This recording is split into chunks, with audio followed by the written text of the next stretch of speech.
कबीर परमात्मा के अपने आप उदाहरण देकर कहते हैं कि कबीरा वैद बुलाइया पकड़ के देखी बाँ, और वैद न वेद न जाने ही मेरा करक कलेजे माँ। कहते हैं डॉक्टर बुलाया, डॉक्टर ने नाड़ी देखी, बाँ पकड़ के, पहले ये थे थर्मामीटर हाथ से देखा करते हैं, और वैद कहता है इसका कोई बीमारी नहीं और रोज सूखते आवे। कहते हैं कबीरा वैद बुलाइया पकड़ के देखी बाँ, और वैद न वेद न जाने ही मेरा करक कलेजे माँ। उस परमात्मा की और यहाँ के दुखों का जो दुख है, यहाँ के दुखों को देख देख कर कुत्ते ने देखे खाज कि तो कीड़े पड़ रहे उसके हैं, किसी खाज लग रही है। ये भी पहले आप जैसे अड़े चौड़े हो कांडे थे और बढ़िया बढ़िया सूट गाड़ के चल रहे थे, भक्ति करी को नाच बिरान माटी करवा ली। तो ये बातें उनको तुरंत याद आने लग जाएंगी जिनकी आंखों का मोतिया बिंदु का ऑपरेशन हो गया, अर्थात जिनको तत्व ज्ञान हो गया। अब तो हम देखते हैं कुत्ते हैं, गधे हैं, सुअर हैं, बैल है, जोड़ रखा गाड़ी में भर रखा सामान, चलता नहीं था, दे लट्ठा गद्दा गधोरी उस पर। तो हमने सोचा ये तो ऐसे बनते रहेंगे और हम ऐसे ही मनुष्य बने रहेंगे। काल ने ऐसी बुद्धि भ्रष्ट कर रखी हमारी, क्योंकि ज्ञान है नहीं। ज्ञान हो तो हम ये नहीं सोच सकते, क्योंकि यहाँ तो प्रत्येक प्राणी का अपना किया कर्म इसको मिलेगा। आज मनुष्य है, भक्ति ठीक की नहीं तो अगली योनियों अन्य प्राणियों की योनियों में जाएगा ही जाएगा। तो फिर ये बातें, यहाँ का यो कष्ट, किसी की किसी का हाथ कट रहा, किसी की टांग कट गई, कोई अंधा हो रहा, किसी का बेटा मर गया, किसी की बेटी मर गई, एक परिवार में 2-2 3-3 इकट्ठे मृत्यु हो रही है। अब उस परिवार के स्थान पर आप अपने को सोचकर देखो जो जश्न मनाने की तैयारी में है, तो फिर ये बकवादें अब पलट जाएंगी। 90% जो हम वेस्ट करते हैं अपना समय इस पेट के लिए और इस संसारिक इन बकवादों को जोड़ने के लिए, ये 90% अपने आप शांत हो जाएगी। ना दहेज लेंगे ना देंगे। किसी के 2 कन्या हो जाती है, उसको नींद आनी बंद हो जाती है। ऐसा हमने अपने आप एक मकड़ी वाला जाल फैला के आप पे फंस बैठे उसमें दहेज के चक्कर में, क्योंकि हमें ज्ञान नहीं। हम किसी से आज पैसा लेते हैं, अगले जन्म में वो पैसा वापस देना पड़ेगा। किसी ने मान ले किसी को दबाव देकर दहेज का पैसा ले लिया, या वैसे 2 नंबर के काम करते ले लिया, लेकर दिया नहीं, अगले जन्म में वो पूरा करना पड़ेगा। किसी का गधा बनकर देना पड़ेगा, किसी का भैंस बनकर देना पड़ेगा, और या फिर अगले जन्म में वो दामाद बनकर ले जाएगा जिसको आज तुम दामाद बनकर ले रहे हो। तो इस पंगे में अनजान व्यक्ति दिया करे। परमात्मा ने जो आपको देना है वही देना है, आपके प्रारब्ध में लिख रखा है। उसमें आप अगर फेरबदल करने की चेष्टा करोगे, दूना दुख उठाओगे। फेरबदल भी परमात्मा ही कर सकता है। शास्त्र अनुसार साधना करने से आपके भाग्य में ना होगा वो पुण्य, और परमात्मा करवा कर या अपने कोटे से देकर आपको यहाँ होटल वाली सुविधाएं अवश्य देगा, पर अधिक नहीं मांगनी चाहिए। तो ऐसे नानक साहब जी से किसी ने प्रश्न किया, क्योंकि नए नए भक्त बहुत जाते रहते हैं। कहते हैं हे गुरुदेव, हे परमात्मा, आप हमें कभी खुश नज़र नहीं आते, आप खोए खोए से रहते हो। तो नानक साहब जी कहते हैं भाई क्या बताऊं। कहते हैं ना जाने काल की कर डारे, और किस विध ढल जा पासावे, और जिनाते सरते मौत खुड़क दी उनानू केड़ा हासावे। कि 1 सेकंड का पता नहीं यहाँ के बिजली गिर जा और कहाँ गिर जा। जैसे सन 2000 की बात है, पूरा भारतवर्ष गणतंत्र दिवस 26 जनवरी मना रहा था। उधर से गुजरात के अंदर एक जबरदस्त भूकंप आ गया। लाखों व्यक्ति अपने ही मकानों के नीचे, जो 3-3 4-4 मंजिल के सारा जीवन पीढ़ी 2 पीढ़ी लाख का बनाकर उसमें जश्न मना रहे थे, उन्हीं के नीचे दब के और लाखों व्यक्ति मर गए। सुबह सुबह का समय, छुट्टी का दिन, और सारे घर में सेट थे। काल ने किसा दाव लगाया। तो यहाँ परमात्मा कहते तुम तो बालक हो, बालक कति डरते नहीं जरा से भी। डर जब हो जब आपको ज्ञान हो, और ज्ञान हो सत्संग से। सत्संग मान का समय नहीं कि तो और बकवाद हो रही हो, देख लो दुनिया इकट्ठी हो जा। और यहाँ कितने भक्त आ पाते हैं, जो आ पाते हैं वो बहुत महान और पुण्य आत्मा है। उनके पिछले संस्कार इतने ज़बरदस्त हैं कि उनको प्रेरित करके लाते हैं, वो परमात्मा की रजा होती है उनके ऊपर। तो क्या बताते हैं, न जाने काल की कर डारे, और किस विध ढल जा पासावे, और जिना ते सरते मौत खुड़क दी उन्होंने केड़ा हासावे।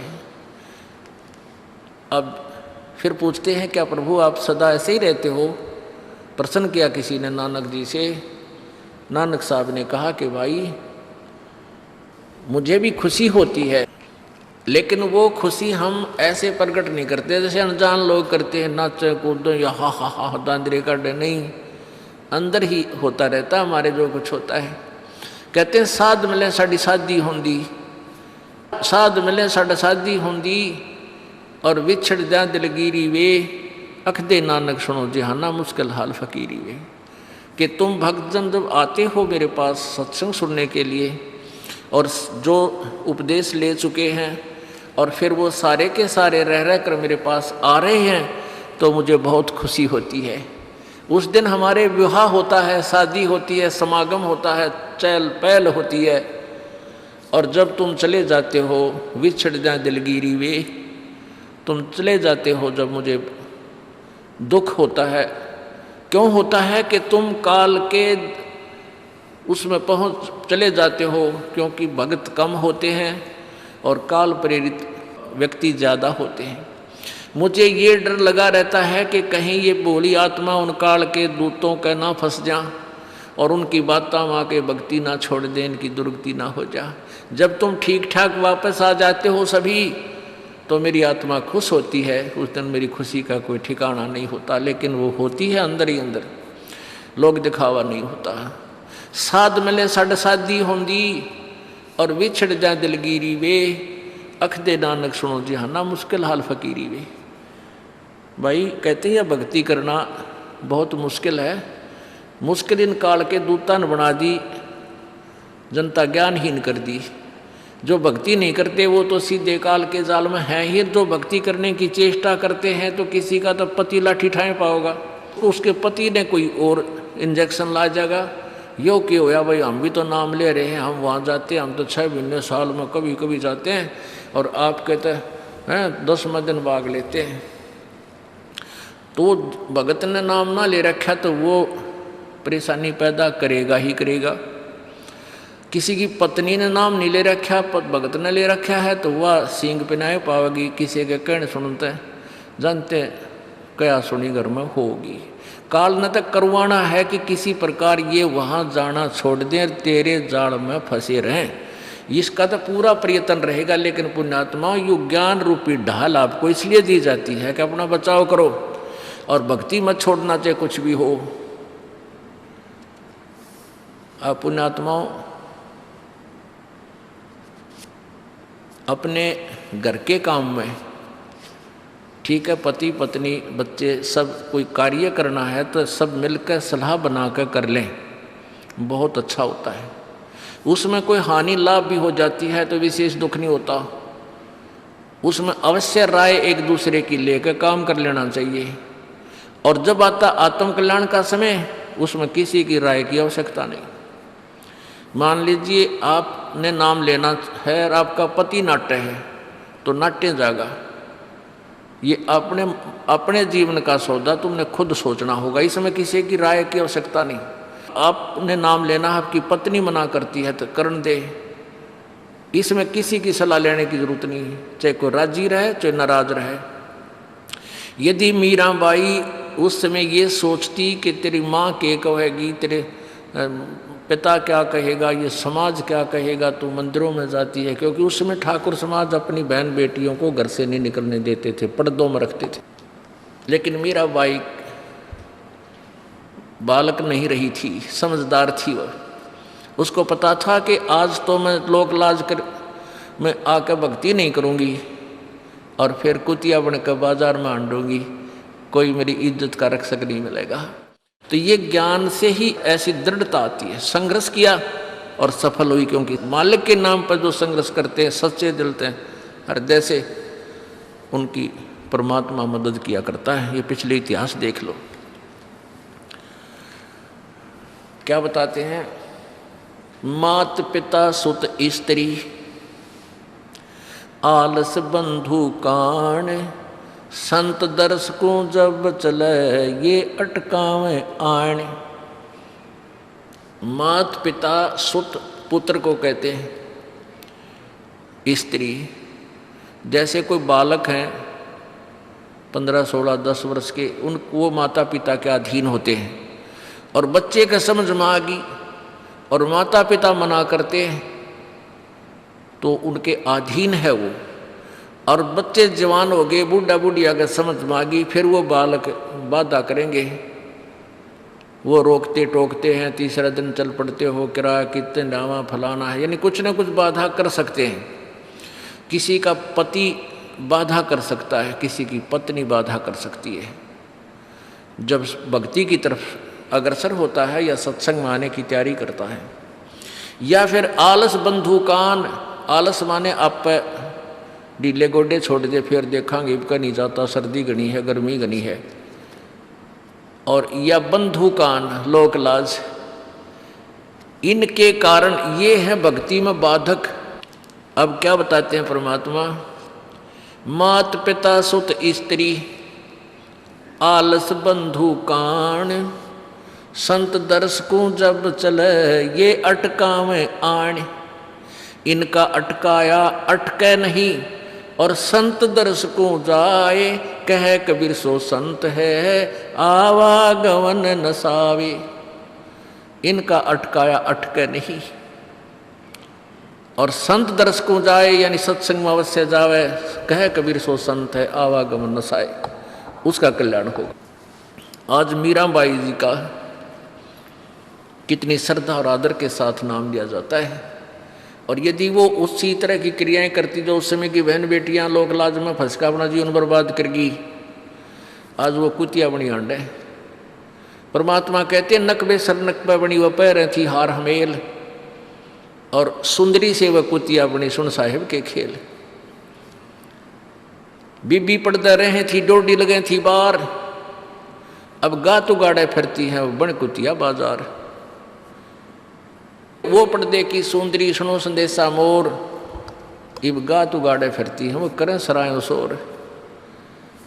अब जो डोडी पर्दे जिनका लग गया करते, पर्दे में रहा करती थी, जो अपने आप को ऊंच घरों की बेटियां बहू कहा करती थी, उनका सत्संग की छीट लगी नहीं, करते बाहर निकली नहीं। पूर्व जन्म की पुण्यात्मा थी, उनको कोई रानी बन गई, कोई महारानी बन गई, कोई अच्छे घर में इस मायाधारी मस्करिया का जन्म हो गया। और वो भगवान से दूर रहने के कारण फिर अगले जन्म में कुतिया की योनि पाती है। तब तो पर्दों में रहती थी, उंगली भी ना दिखने देती, किसी बाहर कहीं हमारी बेइज्जती ना हो जा, मेरी पत्नी जो है सत्संग में चलेगी तो इज्जत का नाश हो जाएगा। और वह इज्जत फिर उगाड़ी अंड है कुतिया बनकर। कहते हैं नकबे सर नकबा बनी पैर थी हार हमेल, 1-1 लाख के गहने पहरा करती, आज वो सुंदरी से कुतिया बनी देख साहिब के खेल। तो पुण्यात्मा ये इन बातों से डर लगना चाहिए। इन बातों से डर लगने लगेगा, मालिक में रुचि बनेगी और भजन करने को दिल करेगा।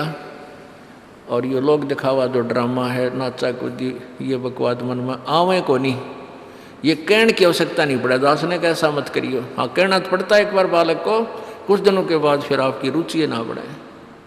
इतना तो इस दास को विश्वास हो गया है कि परमात्मा के बच्चे भगवान को पहचानने लग गए, क्योंकि अब शिक्षित समाज है। आपको नाम दिया जाता है, नाम देने से पहले सब नियमों से परिचित कराया जाता है।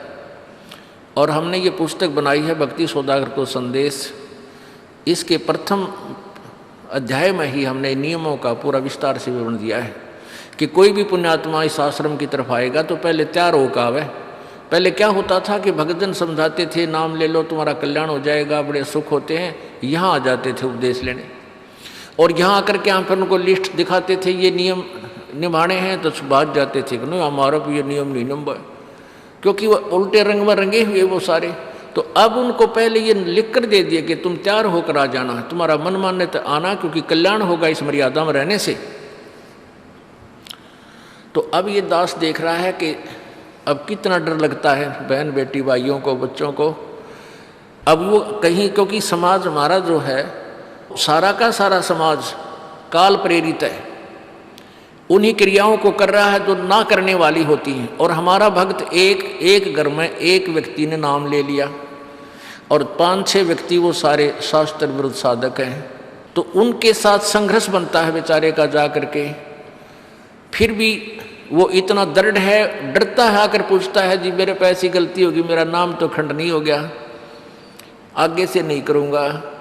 तो कहने का भाव ये है कि पहचानने लग गए तुम परमात्मा को और संघर्ष करना सीख गए, आप सफल होगे, देख लेना एक दिन।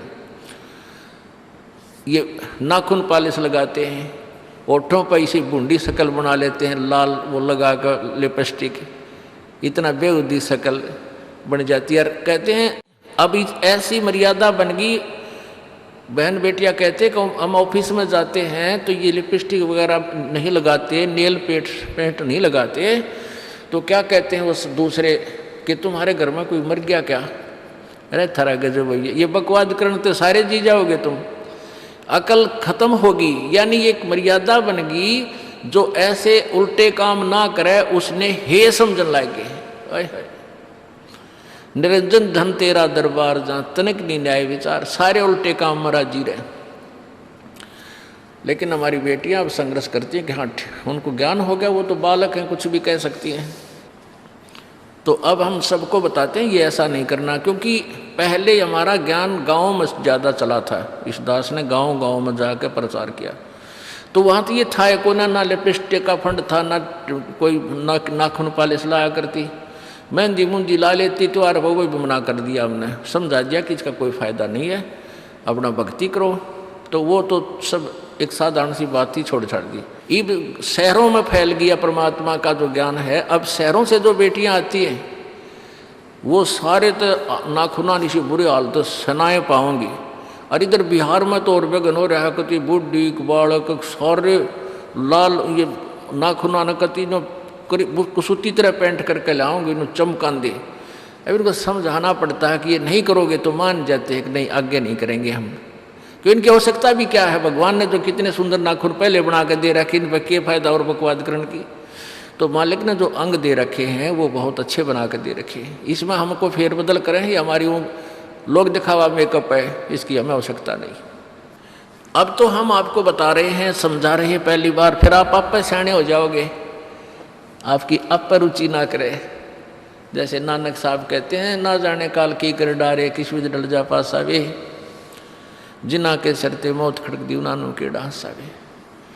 अब प्रसंग था कि साध मिले साड़ी शादी होंगी और भी छड़ जा दिलगिरी वे, अख दे नानक सुनो जहाना ये मुश्किल हाल फकीरी वे। तो नानक साहब क्या बताते थे कि तुम जाते हो यहाँ से सत्संग सुनकर, और वहाँ आप ऐसे समाज में जाते हो जो सब काल प्रेरित होकर के वो साधनाएं, वो क्रियाएं, वो ड्रामाबाजी करता है, जिससे मुझे डर लगा रहता है कि कहीं आपकी क्रियाएं भंग ना हो जाएं और आप काल के मुंह में चले जाओ। जब तुम वापस आ जाते हो तो मुझे बहुत खुशी होती है कि परमात्मा के बच्चे काल के जाल से बचे हुए, तो उस दिन खुश होता हूँ मैं। और तुम चले जाते हो तो मेरी एक तो वो ज्ञान कि यहाँ काल का लोक है, ना जाने कब जाना पड़ जावे, इस कारण से डर से अपनी भक्ति करता रहता हूँ। और एक तुम्हारी भी चिंता खाती रहती है कि कहीं काल के जाल में ये बालक फिर ना फंस जाए। तुम वापस आ जाते हो एज इट इज, तो फिर मेरी खुशी का ठिकाना नहीं रहता। साध मिले साड़ी शादी होंगी, साध यानी साधु संत, ये भक्त आप साध हो, साध माने जो साधना कर रहा है, और साधु सोए जो सीधा चाल है, यानी जो और लोग दिखावा बकवाद नहीं करता, शराब मांस तम्बाकू नहीं पीता, और मेकअप वगैरह शरीर के वापस जरूरत नहीं। कहते पति भरता भावानी चोम चटक श्रृंगार, जो पति भरता यानी जिसने केवल अपने पति से ही लगा हुआ है, फिर उसने बकवाद करने की क्या आवश्यकता है। तो कहने का भाव यह है कि हम सच्चे ढंग से जब लगेंगे फिर हमने अब तो इच्छा ना हो किसी वस्तु की। परमात्मा कहते हैं इस काया का गर्व ना करियो के काला के गोरा रे, और बिना भजन इसका कुछ काम ना आवे, चाहे एतर छड़को चारों ओर रे। ये शरीर क्या है, ये गोरा दिखा है चाहे काला किसी का, इसने थोड़ा सा छोल के देख लो, एक जैसा कोबाड़ सब में भरा पड़ा है। ये ऊपर पालिश का फर्क रखे, और इससे नाम अच्छा बूंदा मान लेते हैं। नहीं, ये चाहे काला है चाहे टेढ़ा बेढ़ा है, चाहे किसा बूंदा काना लंगड़ा है, इसमें जब भक्ति कर गया वो सफल है, और इस मेकअप में लग गया रहा वो असफल है, चाहे वो कितना सुंदर दिखता हो। तो पुण्यात्मा परमात्मा कहते ये मिट्टी है, इस मिट्टी से हमने लाभ उठाना है, इसे सोना बनाना है, भक्ति रूपी धन कमाना है, तो इसी से कमाया जाएगा। अब प्रसंग है कि झूठे सुख को सुख कहे, ये मान रहा मन मोद, ये सकल चबीना काल का, कुछ मुख में कुछ गोदी। अब परमात्मा आप बताओ, मैं आकर के बोली आत्माओं हमें जगा रही है, हमने काल के कुएं की भांग पी रखी है, यहाँ की मान बढ़ाई और इस माया की। कबीर परमात्मा कहते हैं कबीर ये माया अटपटी या त्रिगुणमयी माया, ब्रह्मा विष्णु महेश के द्वारा जो हमारे अंदर प्रेरणा कर रखी है, त्रिगुणमयी माया के विषय बता रहे हैं। कबीर ये माया अटपटी सब घट आण अड़ी, किस किस को समझाऊं ये तो कुएं भांग पड़ी। अब किस किस ने समझावा, सब एक तरह की भांग पी के एक जैसे विचार, एक जैसे बोल, एक जैसा ज्ञान इन्होंने ग्रहण किया हुआ है, और ये दास सच्चा ज्ञान सुनाता है इसका विरोध करते हैं, इसको जल्दी समझ नहीं पाते, क्योंकि इनको इस माया रूपी और अज्ञान रूपी भांग का नशा हो रहा है। तो परमात्मा कहते हैं कबीर ये माया अटपटी सब घट आण अड़ी, और किस किस न समझाऊं या तो कुएं भांग पड़ी, यानी सब ने एक जैसा ही ज्ञान ग्रहण कर रखा है, सबके एक जैसे विचार हैं। अब झूठा सुख कौन सा है, इन कार कोठियों को हम अपना मानते हैं, संतान संपत्ति को अपना मानते हैं। इसका उदाहरण आपको दे दिया। परमात्मा कहते हैं राम नाम कड़ुआ लगे और मीठे लागे दाम, दुविधा में दोनों गए भाई, माया मिली ना राम।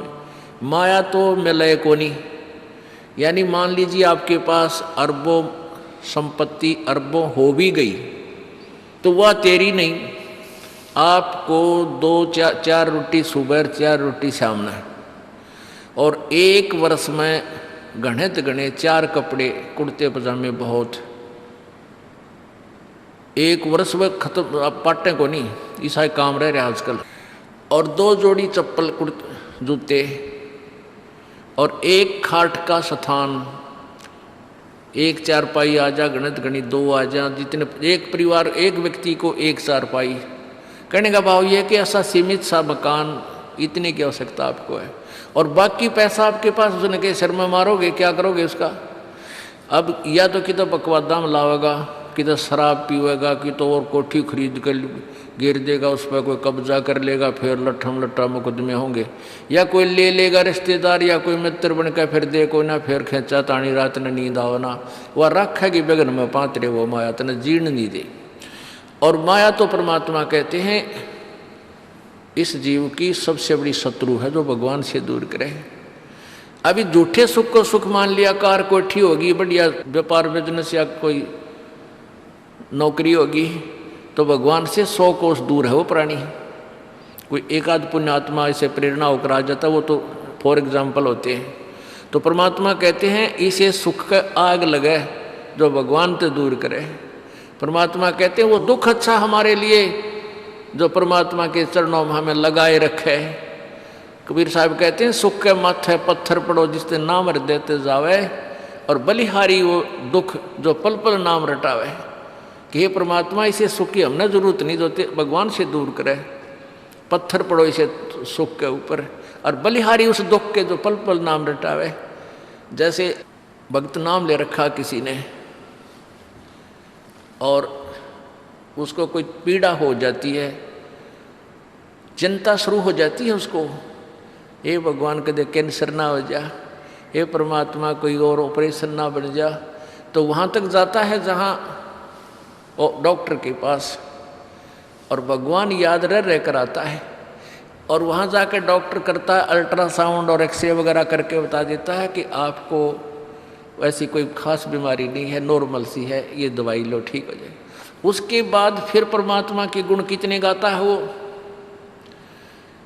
जो भक्ति से दूर हैं वो तो भूल भाल जाते हैं, उनको तो परमात्मा याद आता है, कोई ना डॉक्टर दिखे। और पुण्यात्मा जो भक्ति करते हैं उनको डॉक्टर नहीं भगवान पहले दिखाई देता है।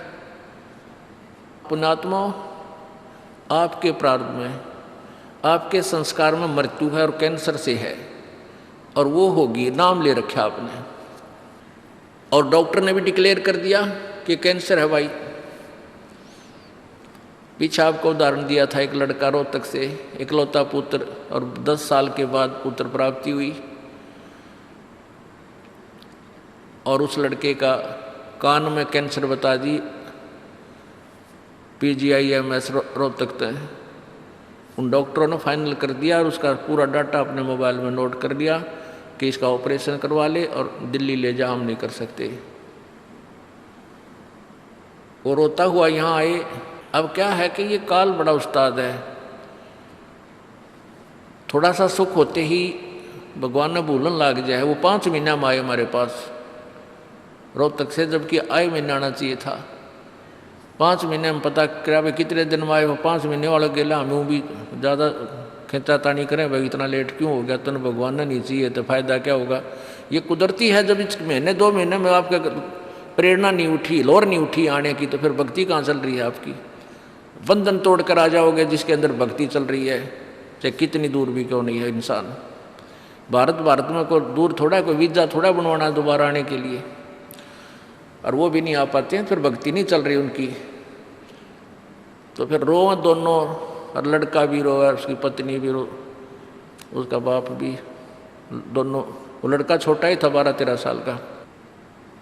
कहने लगे जी कैंसर बता दी, हमारा इकलौता पुत्र है। बुरा हाल, मेरी नहीं सुने, रोए रो। वहाँ बेटा बात सुनो, आप दोबारा चेक कराओ और पूरी श्रद्धा रखना मालिक में।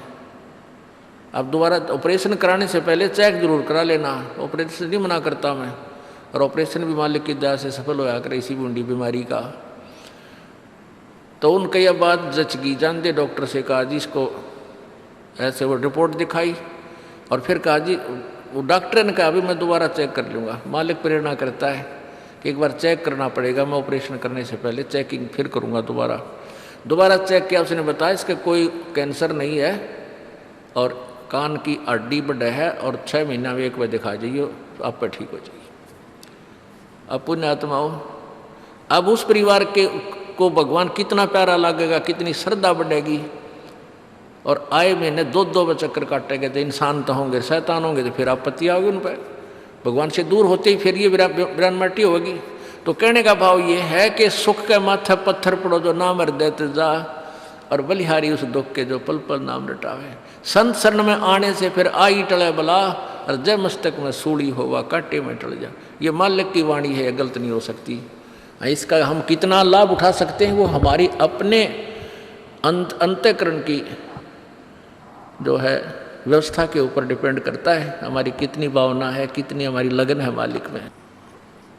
अब कुछ भक्त ऐसे भी आते हैं जी, हमें लाभ ना होया, पाठ भी करा लिया, जोत भी चढ़ा दी, और 3 बार आ लिया मैं, ईसा डिठोरा दिखाऊंगे, मेरा ऊपर जानो बहुत बड़ा, मुझे ही ज़्यादा आवश्यकता है, इसने कती नहीं। वो बेचारे बालक हैं 1ली-2री कक्षा के, वो कुछ भी बोल सकते हैं, उनको ज्ञान ही नहीं। और ऐसे लाखों लोग हैं जिनको निरे सुख हो लिए। तो परमात्मा तो वही है, एक ही ट्रांसफार्मर में तो सबको कनेक्शन दे रखा है, और जिसके पंखे कूलर चल रहे हैं वो भी उसी लाइन से जुड़े हैं, और जिनके नहीं चल रहे हैं वो भी उसी लाइन से जुड़े हैं। तो उनका कोई कनेक्शन डिफेक्टिव है, उसको फिर चेक कराएं, लाइट पावर वही है।